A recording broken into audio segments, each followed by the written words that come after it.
दो ध्रुवीयता को चुनौती। अब दो ध्रुवीयता शीत युद्ध के दौरान जब दोनों महाशक्तियां यूएसए एंड यूएसएसआर के मध्य तनावपूर्ण स्थिति या इनके मध्य शीत युद्ध की जो स्थिति थी वो इतनी बढ़ गई कि दो ध्रुवों में बंटने लगा विश्व, या बोल सकते हैं आप विश्व दो ध्रुवों में बंटने लगा। इनकी जो ग्रुपबाजी होने लगी वो दो गुटों में बंट गया। अब इन दो गुटों में बंटने वाली स्थिति को, या आप बोल सकते हैं इस स्थिति को चुनौती किसके द्वारा, गुट निरपेक्षता के द्वारा दी गई।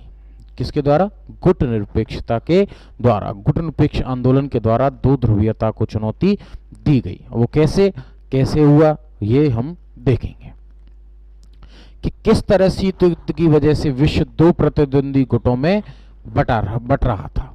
शीत युद्ध की जो स्थिति थी उसकी वजह से प्रतिद्वंदी गुटों में कैसे विश्व बट रहा था।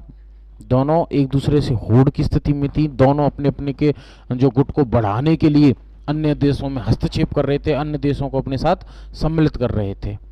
इसी संदर्भ में गुट निरपेक्षता ने एशिया, अफ्रीका और लातिनी अमेरिका के नव स्वतंत्र देशों को एक तीसरा विकल्प दिया।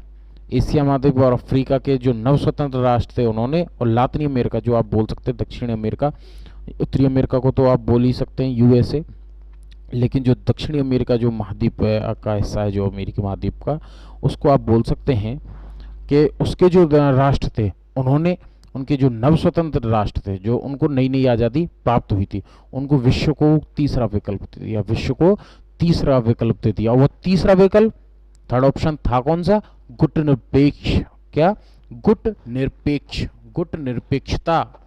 गुट निरपेक्ष से आशय इन दोनों के गुटों से अलग रहने की नीति। यह विकल्प था दोनों महाशक्तियों के गुटों से अलग रहने का। कौन सा विकल्प था, दोनों महाशक्तियों के जो गुट थे उनसे अलग रहने का।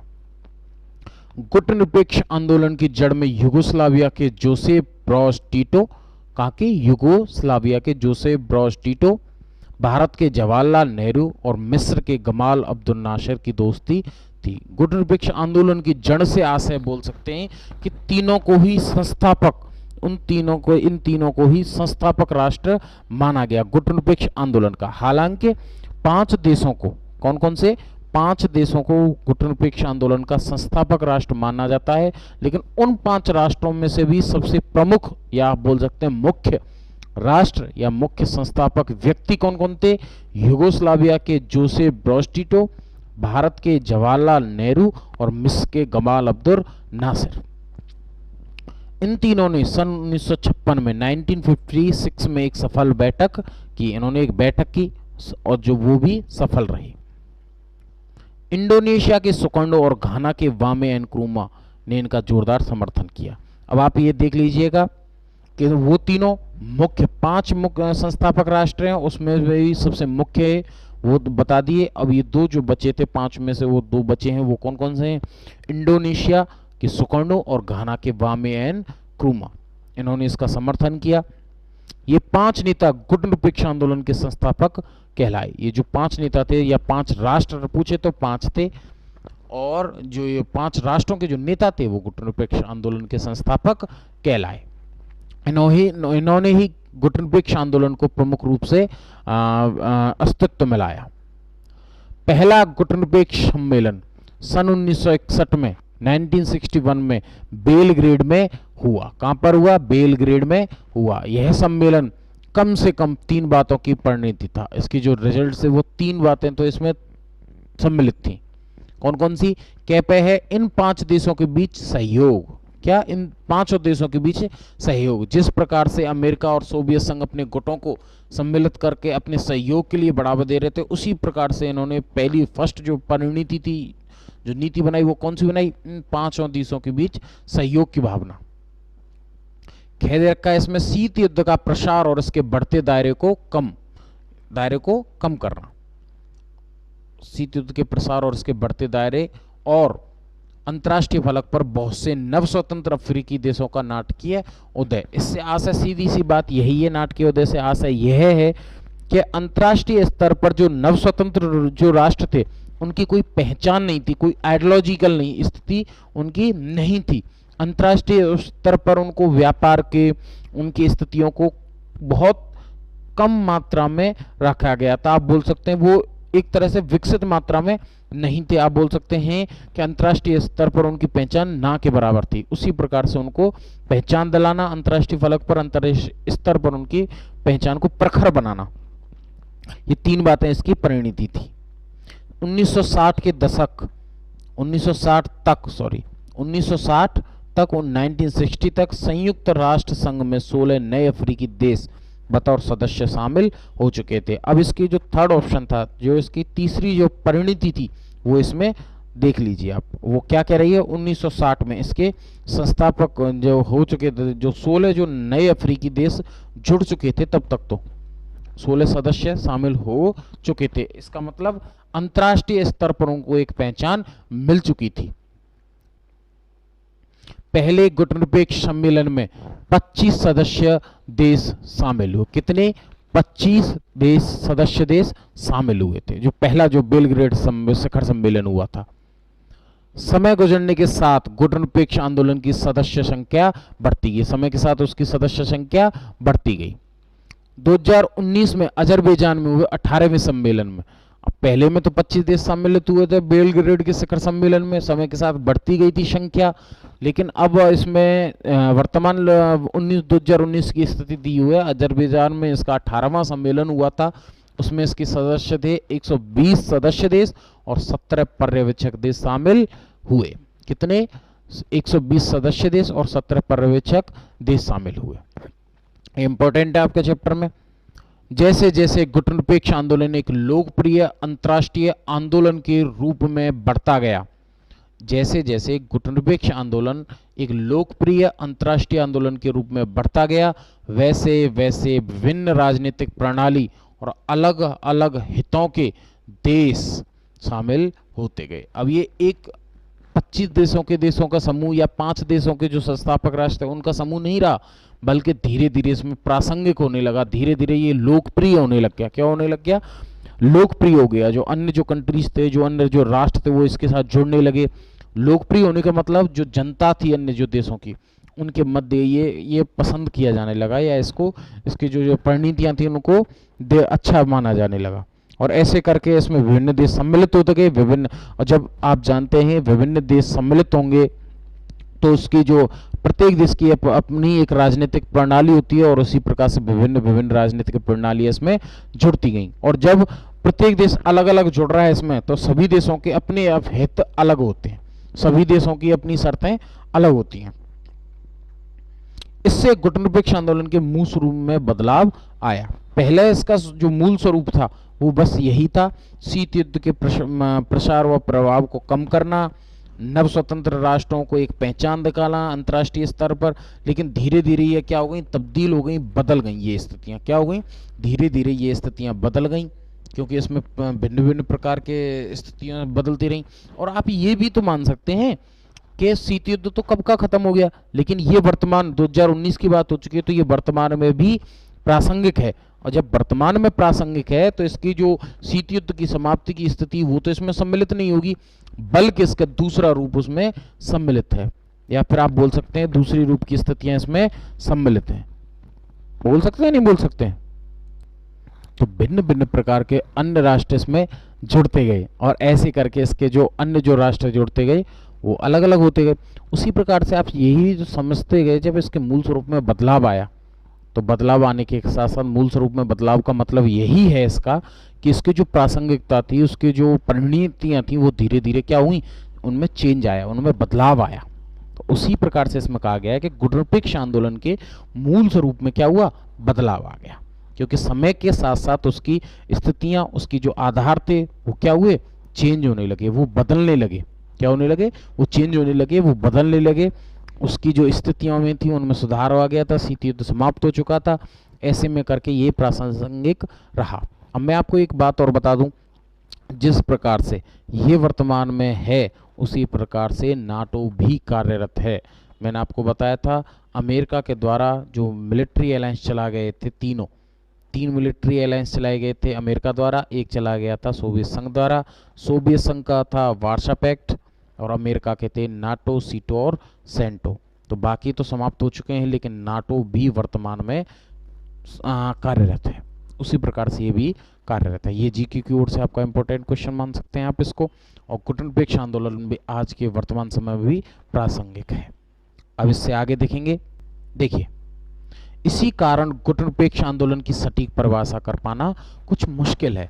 गुटनिरपेक्ष आंदोलन की सटीक परिभाषा इसलिए नहीं कर पाते, सटीक आप कुछ बता तो सकते हैं उसके बारे में, गुटनिरपेक्ष आंदोलन के बारे में सब कुछ बता सकते हैं, लेकिन प्रॉपर वे पे उसका आप बोल सकते हैं उसकी लैंग्वेज ये नहीं बता सकते, उसके कारण क्या क्या हैं, कैसे उस समय शीत युद्ध का कुछ अलग है, वर्तमान का कुछ अलग है, तो सटीक नहीं बोल सकते आप उसकी डेफिनेशन, जो आप इसके जो परमानेंट डेफिनेशन उसकी नहीं हो सकती, कुछ मुश्किल है। वास्तव में यह आंदोलन है क्या? वास्तव में गुटनिरपेक्ष आंदोलन है क्या? दरअसल यह आंदोलन क्या नहीं है क्या को छोड़ें तो दूसरी बात पर जाता है, ये क्या नहीं है यह बताकर इसकी परिभाषा करना ज्यादा सरल होगा। अब ये क्या है इसकी परिभाषा आसान नहीं है, मुश्किल है, लेकिन ये क्या नहीं है ऐसे हम करके इसकी परिभाषा को आसान बना सकते हैं। वो कैसे? देखिए, यह महाशक्तियों के गुटों में शामिल न होने का आंदोलन है। आपसे कोई पूछे कि गुटनिरपेक्ष आंदोलन क्या है? गुटनिरपेक्ष आंदोलन महाशक्तियों के गुटों में शामिल न होने का आंदोलन है। बोल सकते नहीं बोल सकते हैं, तो ये उसकी डेफिनेशन मानी जाएगी, या फिर आप बोल सकते हैं कि रेफरेंस है उसका। गुटनिरपेक्ष आंदोलन क्या है? गुटनिरपेक्ष आंदोलन यह महाशक्तियों के गुटों में शामिल न होने का आंदोलन है, फर्स्ट ऑफ। दूसरी, महाशक्तियों के गुटों से अलग रहने की इस नीति का मतलब यह नहीं है कि इस आंदोलन से जुड़े देश अपने को अंतर्राष्ट्रीय मामलों से अलग थलग रखते हैं। अब एक चीज ध्यान रखिए, जो गुटनिरपेक्षता का मतलब यह नहीं होता कि गुटनिरपेक्षता का मतलब यह नहीं है कि सोवियत संघ और अमेरिका का झगड़ा हो रहा है तो भारत को उनसे कोई मतलब। मैं एक एग्जांपल दे रहा हूं भारत के लिए, बाकी गुटनिरपेक्ष आंदोलन में जो जो सम्मिलित है ये सभी के ऊपर लागू होगा। गुटनिरपेक्ष आंदोलन का मतलब यह नहीं है कि तटस्थता रख ली जाए, किनारा कर ली जाए, दरकिनार हो जाए किसी मैटर से। मान के चलिए अमेरिका और सोवियत संघ का जो मैटर हो रहा है उसमें इन्वॉल्व ना है, मतलब या फिर उससे जुड़ाव नहीं है, उससे अलगाव का मतलब यह है कि उससे अलग नहीं है। अलग होने का मतलब तो ये रहा कि वो युद्ध करें, टालें, युद्ध हो, कुछ भी हो, हमें उससे कोई लेना देना नहीं है। लेकिन गुटनिरपेक्षता इसका सपोर्ट नहीं करती है, गुटनिरपेक्षता इसके विपरीत है। गुटनिरपेक्षता ये कहती है कि हम उनके गुटों में तो सम्मिलित नहीं हैं। गुटों में सम्मिलित से मतलब हम उनका सपोर्ट तो नहीं कर रहे, उनका साथ तो नहीं दे रहे, बल्कि उसके विपरीत हम उसका क्या कर रहे हैं? विरोध कर रहे हैं, उसकी इस स्थिति का विरोध कर रहे हैं और उनके मध्य उनके क्या इस तनावपूर्ण स्थिति को कम करने की कोशिश कर रहे हैं। इस आंदोलन से जुड़े देश अपने को अंतर्राष्ट्रीय मामलों से अलग थलग रखते हैं, यह नहीं है, या तटस्थता का पालन कर रहे हैं। तटस्थता का मतलब होता है किनारा कर लेना, किसी चीज से दरकिनार हो जाना। इसका मतलब तो है मध्यस्थता करना। गुटनिरपेक्षता का मतलब है पृथकतावाद नहीं। पृथकतावाद होता है पृथक हो जाना, अलग हो जाना, हट जाना किसी चीज से। तो गुटनिरपेक्षता का मतलब पृथकतावाद बिल्कुल नहीं है। पृथकतावाद का अर्थ होता है, क्या अर्थ होता है? अपने को अंतर्राष्ट्रीय मामलों से काटकर रखना, अलग रखना, अपने को अंतर्राष्ट्रीय मामलों से काटकर रखना, ये तो है पृथकतावाद। लेकिन जबकि ऐसा नहीं था, गुटनिरपेक्ष आंदोलन तो भूमिका निभा रहा था उसमें, उस स्थिति को कम करने में, तो इसको पृथक नहीं कह सकते हम। 1787 में अमेरिका में स्वतंत्रता की लड़ाई हुई थी। क्या हुई थी? स्वतंत्रता की लड़ाई हुई। अब इसमें जो आपको बात बताई जा रही है ये शीत युद्ध से रिलेट ना होकर ये पृथकतावाद, तटस्थता, मध्यस्थता की एक बात बताई जा रही है। वो है क्या? देखिए, 1787 में अमेरिका में स्वतंत्रता की लड़ाई हुई थी, आजादी की लड़ाई हुई थी। इसके बाद से पहले विश्व युद्ध की शुरुआत तक लड़ाई हुई, उसके बाद और जो पहला विश्व युद्ध हुआ, क्या हुआ था? पहला विश्व युद्ध हुआ था, उसकी शुरुआत तक अमेरिका ने अपने को अंतर्राष्ट्रीय मामलों से अलग रखा था। क्या किया था उसने? अंतर्राष्ट्रीय जो मामले थे उनसे खुद को अलग कर लिया था।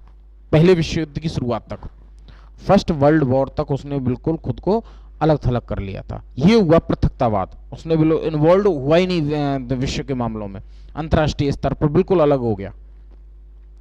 उसने पृथकतावाद की विदेश नीति अपनाई। अब इसमें विदेश नीति, उसकी अंतर्राष्ट्रीय नीति क्या कहती थी? पृथकतावाद। क्या कहती थी? पृथकतावाद। ये है पृथकतावाद। बल्कि इसके विपरीत गुटनिरपेक्ष देशों ने जिसमें भारत भी शामिल है। शांति और स्थिरता बनाए रखने के लिए प्रतिद्वंदी गुटों के बीच मध्यस्थता में सक्रिय भूमिका निभाई। क्या हुई? सक्रिय भूमिका निभाई, पूर्ण रूप से उसमें सम्मिलित रहे, प्रतिद्वंदी गुटों के बीच मध्यस्थता की, उनकी लड़ाई को कम किया। अब बस आप इतनी ही उदाहरण के लिए इतना ही समझ लीजिए, दो व्यक्ति हैं, उनके मध्य अगर झगड़ा हो रहा है तो कुछ एक तो लोग ऐसे होते हैं जो उस झगड़े को देखते रहते हैं साइड में खड़े होके, उनको कोई मतलब नहीं है कि ये लड़ाई रुक जाए या और बढ़ जाए, उनको कोई मतलब नहीं। वो होती है तटस्थता या पृथकतावाद। बल्कि कुछ व्यक्ति ऐसे होते हैं कि वो बीच में क्या करते हैं, उनका बीच बचाव करते हैं, कम करते हैं, उस लड़ाई को हटाते हैं, एक दूसरे को खींच लेते हैं कि हट जाओ भाई बस बहुत है। तो ऐसे में करके वो होती है मध्यस्थता। क्या होती है? मध्यस्थता। गुटनिरपेक्ष देशों की ताकत की जड़, गुटनिरपेक्ष देशों की ताकत की जड़ उनकी आपसी एकता और महाशक्तियों द्वारा अपने अपने खेमे में शामिल करने की पुरजोर कोशिशों के बावजूद ऐसे किसी खेमे में शामिल न होने के उनके संकल्प में है। अब गुटनिरपेक्ष जो देश थे उनकी जो ताकत थी वो किस में सम्मिलित थी? अपनी एकता में। कितनी में? अपनी एकता में। जो जो देश थे गुटनिरपेक्ष आंदोलन के सदस्य वो एक होकर रहे। दूसरी बात, महाशक्तियों के ग्रुप में शामिल ना हो, महाशक्तियों के खेमे में वो सम्मिलित ना हो, महाशक्तियों के गुटों में सम्मिलित ना हो। गुटनिरपेक्षता का अर्थ तटस्थता का धर्म निभाना भी नहीं है। मैंने आपको बता दिया तटस्थता, पृथकतावाद और मध्यस्थता में क्या अंतर है। What is the difference of मध्यस्थता, कोऑर्डिनेट, मिडिलनेस। तो आप इस चीज को समझ गए होंगे, तटस्थता और मध्यस्थता में क्या फर्क है। तटस्थता का अर्थ होता है मुख्यतः युद्ध में शामिल न होने की नीति का पालन करना। और तटस्थता की नीति का पालन करने वाले देश के लिए यह जरूरी नहीं है कि वह युद्ध को समाप्त करने के लिए मदद करे या प्रयास करे। ऐसे देश युद्ध में संलग्न नहीं होते और न ही युद्ध के सही गलत होने के बारे में उनका कोई पक्ष होता है। ये जो ऐसे देश होते हैं जो तटस्थता का धर्म निभाते हैं वो युद्ध में न तो सम्मिलित होते हैं और न भी ये चाहते हैं कि ये समाप्त हो, ये सही है कि गलत है, उनको इस राजनीति से कोई मतलब नहीं होता है। दरअसल कई कारणों से गुटनिरपेक्ष देश, जिसमें भारत भी शामिल है, युद्ध में शामिल हुए हैं। कुछ कारण एक ऐसे रहे, देखिए कैसे इन देशों ने दूसरों के बीच युद्ध को होने से टालने के लिए काम किया। अब शामिल कैसे हैं युद्ध में वो आप खुद देख लीजिए, क्योंकि युद्ध को कम करने या टालने में इन्होंने अपने काम किए थे और हो रहे युद्ध के अंत के लिए इन्होंने प्रयास किए थे। जो शीत युद्ध की स्थिति बन रही थी उसके समाप्त करने के लिए इन्होंने कोशिशें की थी।